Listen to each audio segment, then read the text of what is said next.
This video on child sexual abuse is intended for viewing by volunteers, staff members, and board members who work with youth and youth organizations. It is not intended for viewing by children or teenagers.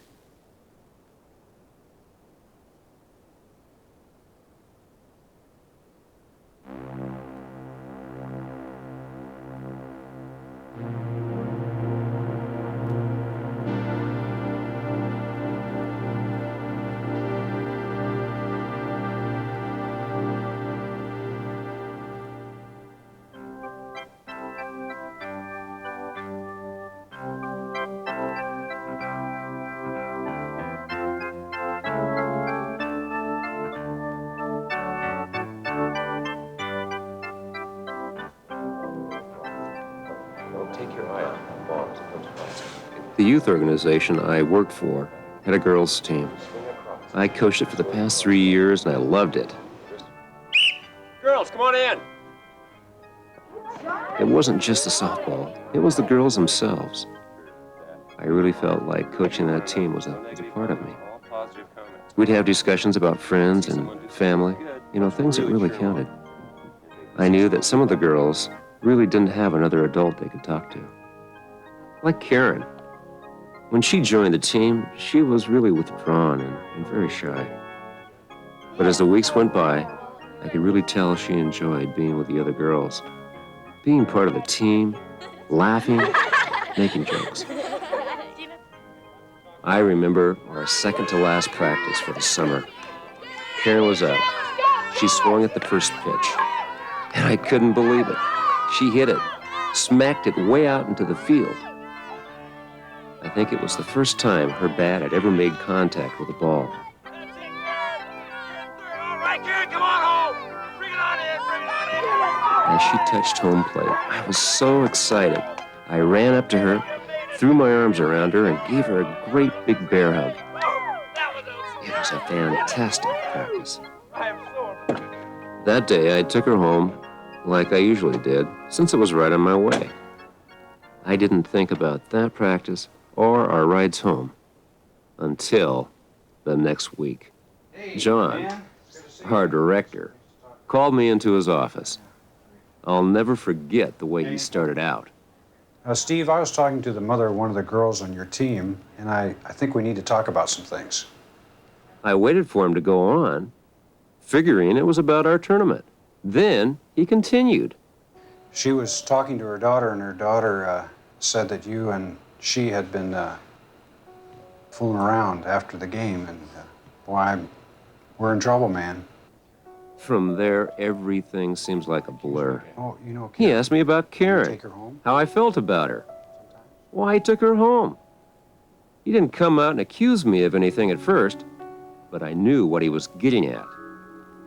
A friend of mine had told me a teacher in his district was falsely accused of child sexual abuse. The kid just flaked out. No love at home, no attention. I said to myself, okay, Steve, all you gotta do is tell the truth.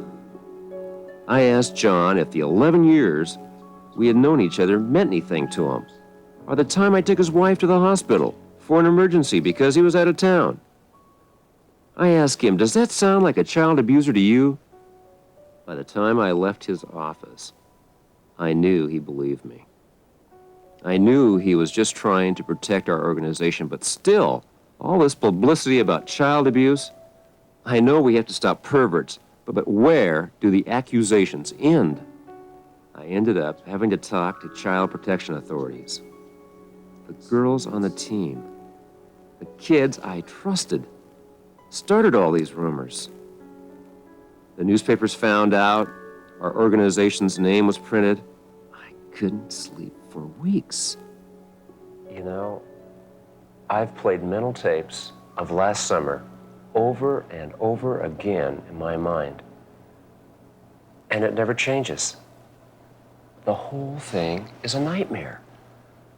I can't begin to tell you what this has done to me, my career, my family, my kids at school. The whole thing is so frightening. And I'm innocent. Here are the facts. 1 in 4 girls and at least 1 in 10 boys are sexually abused by age 18. Those are the facts. Child sexual abuse is a scary topic. We don't like thinking about our children being abused or about someone we know abusing children. But think about it we must. The sad fact is this: nearly 85% of all children who are abused by someone they know and trust, mostly men. Half of these abusers are fathers and stepfathers. The other half includes coaches, teachers, pastors, youth workers, just about anyone who works with kids. Thinking and talking about child sexual abuse is the first step toward protecting our kids and protecting ourselves and our organizations. We want to prevent child sexual abuse from happening as much as we can. We want to protect ourselves legally. We want child abusers convicted, certainly. And we've got to make it even more difficult for that rare false accusation to surface. The publicity about child sexual abuse in daycare centers has taken its toll on that industry's reputation and on the ability of daycare centers to get necessary liability insurance. An accusation may be enough to close down a daycare center, and an accusation may be enough to close the doors of any camp, any youth organization, any school. But what can we do? First, we need to know what child sexual abuse is. It's not just sexual intercourse or violent rape. Definitions vary from state to state, but in general, it's any sexual exploitation of children under age 18 by an adult or another child that's at least 4 years older than the victim, even if the child seems to consent to the sexual activity. Touching offenses include fondling, oral, genital, or anal stimulation, nonviolent intercourse, incest, rape, assault, and murder. Non-touching offenses include verbal sexual stimulation, obscene phone calls, indecent exposure, peeping in doors and windows, and causing or allowing a child to witness adult sexual relations. Involving children in pornography or prostitution is also child sexual abuse. Of course, sexual abuse is just one form of child abuse. Others are physical abuse, emotional abuse, and neglect. We need to know what child abuse is, but we also can't overreact so that we never touch children. There is a difference between sexual abuse and true expressions of love and affection between adults and children. We all need these good touches, particularly some of the children we work with.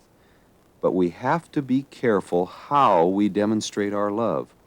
We need to physically respect children. We have to think about what we're doing. Nonprofit organizations can be held both directly and indirectly liable for the actions of its staff and volunteers. A volunteer is under exactly the same standard of behavior as paid staff. That's why it is important that you establish written guidelines for both. These guidelines must clearly indicate what is unacceptable behavior in the areas of harassment and sexual offenses. Recently, a total judgment in excess of $1.2 million was granted in part against a church-related school in Southern California. Some students had been abused by a teacher who was known to have been implicated in abuse in the past. The court ruled that the school had been negligent in both the hiring and supervision of the teacher. Organizations can be found negligent when they fail to act on known inappropriate behavior, fail to screen volunteers, fail to contact references, or fail to properly supervise children.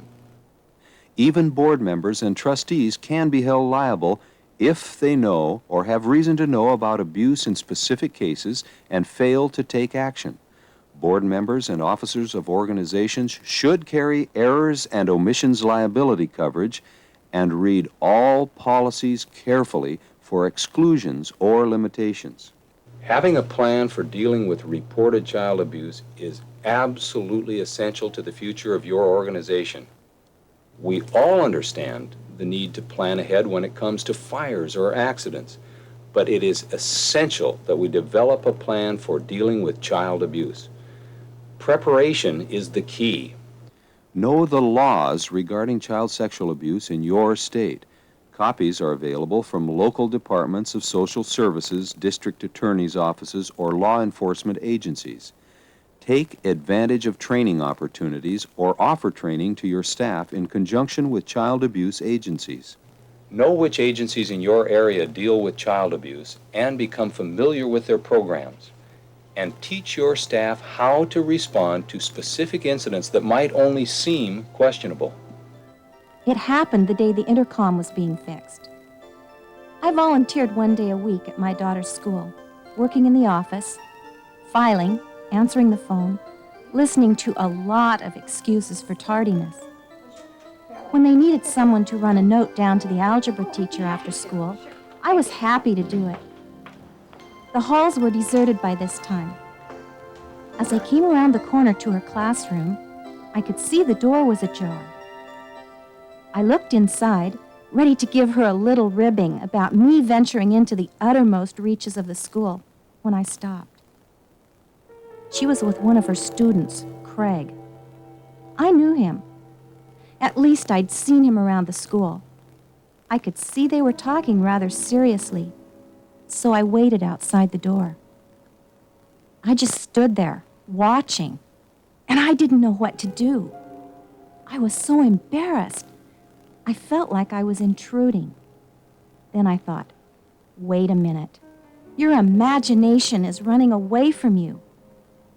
But even then, standing there, I knew it wasn't. I was really shocked. I knew this woman. She was a wonderful teacher, caring, helpful, good with students, well-liked by parents. We all trusted her. I don't know if she ever got her message that day. I didn't deliver it. I also didn't tell anyone what I'd seen.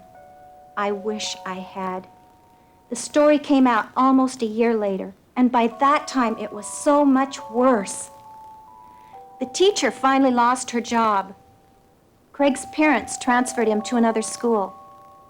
He's seen a counselor now. The story got out. I didn't tell. At the time, I was worried about the teacher's reputation, what people would think, that it really wasn't any of my business. What I should have been worried about was Craig. I don't know.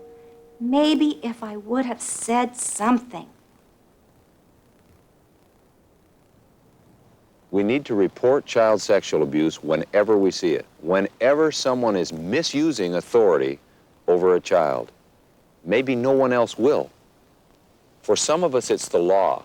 Most states mandate that professionals who work with children always report any suspected cases of child abuse. Those usually include doctors, social workers, teachers, police officers, lawyers, and therapists, and in some cases, staff members of camps and other youth organizations. Any person who is required by law to report suspected cases of child abuse, but fails to do so, can be held criminally liable. Federal law protects any person required to report from both civil and criminal liability, even if the report turns out to be a mistake. No proof or evidence is required to make a report, and reports can be made anonymously. Your organization should appoint one person, possibly an administrator or program director, who will deal with any reports of suspected child abuse. An alternate also should be appointed to take over when the contact is unavailable. This will prevent delays in dealing with the situation. This should be the person who reports any child abuse incidents to authorities. Every state has at least one statewide agency that investigates cases of child abuse. Some states have toll-free hotlines for emergencies. Contact your local Department of Social Services to see what agency is most qualified to handle child abuse in your area. After you've notified the agency to investigate, notify the child's parents. A quick response is important. Notify your organization's attorney and make sure that only the designated spokesperson talks to the press. Have a press statement worked out in advance that explains your organization's policy and procedures for dealing with child sexual abuse. Cooperation will always be better received than a no comment. Do not confront the suspect until you are certain the child will be safe. Leave in-depth questioning of the victim and the suspect to professionals who are used to handling cases of child sexual abuse. The key is having a plan of action before a crisis occurs. No one is able to think clearly at that time.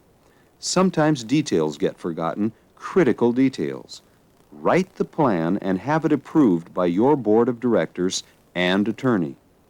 Reporting child sexual abuse is the best way to help the victim and the offender. Preventive measures are the best way, the only way to help yourself. I was doing some studying and I didn't want to be interrupted for anything. But when I got the call, I knew I'd go. For 15, Mike was a pretty tough kid, and he sounded like he really needed someone to talk to. So, I'll be there. off I went.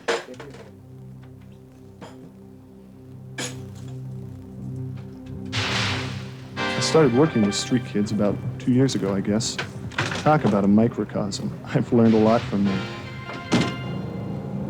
Like the fact that a vast majority have been abused at some point in their lives, between 70 and 80%. I've also learned to be careful. Some of these kids only know one way to show love. That's through sex. That's what they've been taught. I may think of a hug as a gesture of friendship. They think of it differently. I know they need physical affection, but I always try to make sure I'm with another adult when I'm working with young kids. Homosexuality is part of these kids' lives. They see it all the time. So one adult with one child of either sex can raise a lot of suspicions. Sometimes, like with everything, it seems like not much is getting accomplished. But I know that my organization is a lifeline for some of these kids, and I don't want to take any chances at cutting that line. I was just around the corner from where I was going to pick up Mike, but I stopped my car. I hesitated. I knew how much I wanted to stay home, and I knew my friend Doug would feel the same way. But I called him anyway. He got there in 15 minutes. I filled him in on the situation, and we met Mike hanging out at his favorite corner. And together we spent time talking at a downtown park. Even though it's not always convenient, I feel better using the buddy system when I work with street kids. Preventing child sexual abuse and the suspicion of it begins with properly screening volunteers and staff. Require written applications and personal interviews. Ask applicants why they want to work with youth, if they've had experience, and where. There are many laws dealing with what types of questions an employer may or may not ask an applicant. Make sure that your application form and interview questions have been approved by your attorney. Make record checks on criminal backgrounds when possible. Make sure you and those you hire feel comfortable discussing sexual issues, including sexual abuse, and that you feel comfortable with your own sexuality. Ask for personal and professional references. Then follow through. Ask questions directly relating to sexual abuse. Don't assume a reference will offer information that you haven't asked for.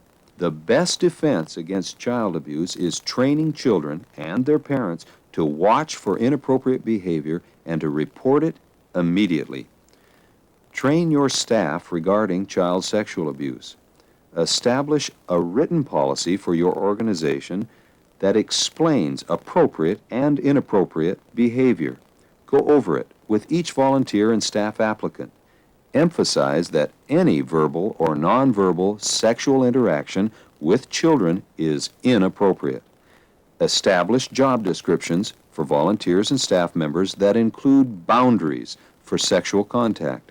Have each volunteer sign and date the description before beginning work. These precautions will show parents, children, and your staff that you are serious about the issue of child sexual abuse.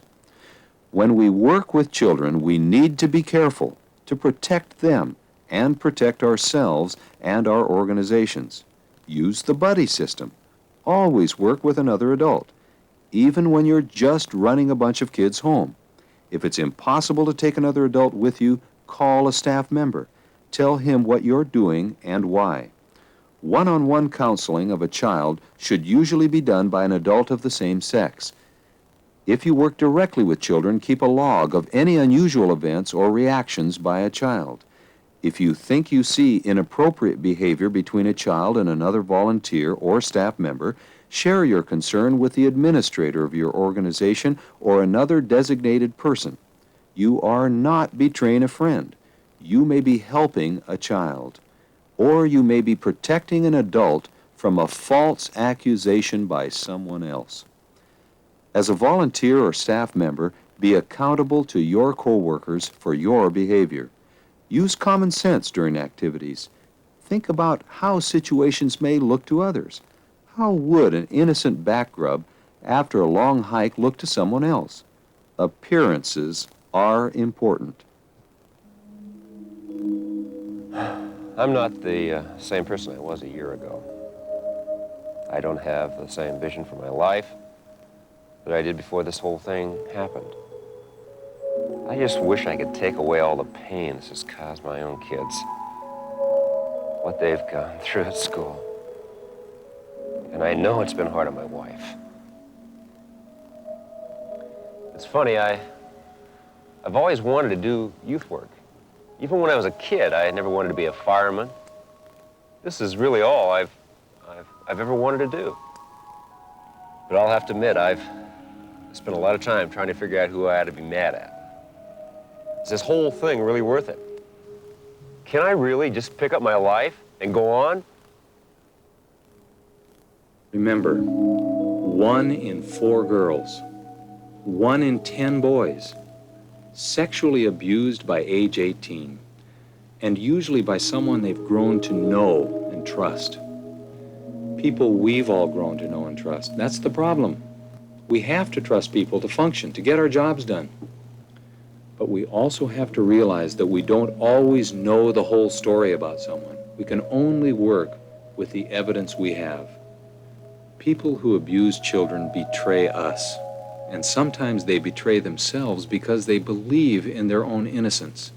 Occasionally, someone is falsely accused of child abuse, but not very often, because children seldom lie about being abused. Usually, they're afraid to tell anyone. Remember Steve, the coach? Well, somebody finally told.